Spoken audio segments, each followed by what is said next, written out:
మీరు ఇంటిని చాలా నీట్‌గా ఉంచుకుంటున్నారు కదా! అందంగా ఎక్కడ ఉండాల్సిన వస్తువులను అక్కడ అందంగా. కానీ మీ మైండ్‌ని ఉంచుకుంటున్నారమ్మా? ఎప్పుడైనా ఆలోచించారా?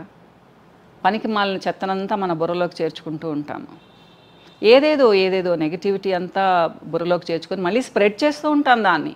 మన దగ్గర ఒక్కటే పెట్టుకొని ఒక గాసిప్ ఏదైనా తెలిసింది, ఒక ఇల్లీగల్ రిలేషన్ గురించి తెలిసింది అంటే 100 మందికి స్ప్రెడ్ చేస్తాం. అదొక పిచ్చి అంటే సునకానందం అంటారు కదా! అలా అన్నమాట.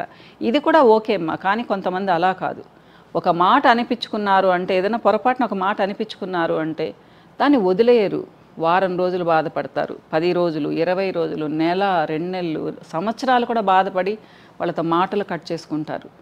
అంతేకాకుండా వాళ్ళ ఇంట్లో మెంబర్స్ అందరికీ వాళ్ళ గురించి చెడుగా చెప్తారు. ఇది ముఖ్యంగా సిబ్లింగ్స్‌తో వస్తది. అలా చేయకండి. ఏదో పొరపాటున ఒక మాట అంటే క్షమించేయండి. చాలా ప్రశాంతంగా ఉంటారు కదా! తోటి అన్నదమ్ములు, అక్క చెల్లెళ్ళతో బావుండాలి. నెగటివిటీని స్ప్రెడ్ చేయకండి మన పిల్లలకు కూడా ఈ బంధుత్వాలను ఇద్దాం.